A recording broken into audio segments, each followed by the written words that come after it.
Hey there, good morning everybody, hope you're okay. Don't I just live near some of the most beautiful places? How lucky.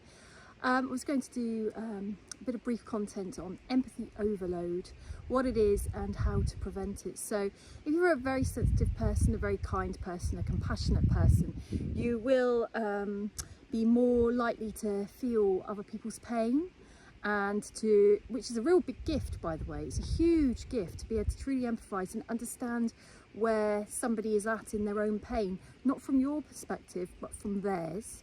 That's an amazing thing, but how do we avoid empathy overload and empathy burnout, and in the realm of therapy, therapist burnout? So we have to have our emotional boundaries. They're not easy, they're a practice, but emotional boundaries, they can be different for everybody, but it's where you eventually learn to hear somebody else's pain, empathise with them, but not take it on as if it's your own. So for me personally, I will feel people's pain for a few seconds, but thereafter it's gone again. So I'm not holding on to that.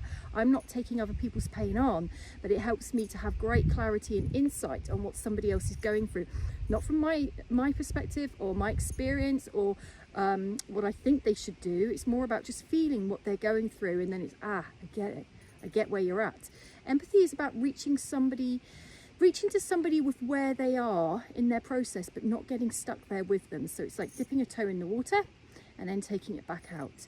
So I often imagine like light around myself to protect my energy. It's like a mirror pushing the energy back. So what is mine is mine, what is yours is yours. Yours isn't coming into my bubble, but it will come close enough so I can feel it just a little bit.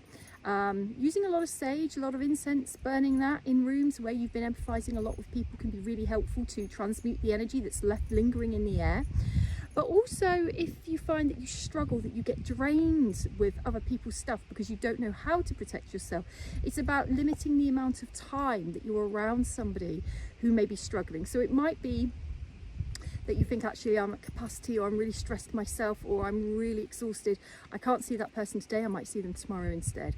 Or it might be where you might sit and listen to somebody's woes for 2 hours, you might give them 20 minutes of your time, so you keep your energy contained. And remember as well, something that can help to dilute it is that other people's processes are their processes, and they do have to go through them. Sometimes if we empathise enough and we take their pain away, we store it in ourselves, but actually there's a lot of rich information in that person's stuff. If we take their pain away for them and absorb their pain so that they no longer feel it and we do, we've taken away a massive learning curve for them, a massive process of what they need to go through, because we grow, we release, we master ourselves the most, unfortunately, through experiencing pain. Don't ask me why it is that way, but it just is. So we need to allow people to feel their pain and understand that the freedom they need, the peace they seek, is within that pain, working through it. But sensitivity is a hard thing, so lots and lots of self-care, limiting your time with people that might drain you, explaining to people that maybe you can't help them because actually it's harming you to do so, it's hurting you to do so. And maybe you're around people that kind of overshare, spill it all out. That can be quite damaging as well. So again, limiting your time or saying to them, I'm actually struggling to hear some of this right now. Honesty, authenticity, truth, as long as it's not damaging at the same time. But protect yourself. You don't have to take on other people's pain in order to stop them feeling it at your own cost. Have a great weekend.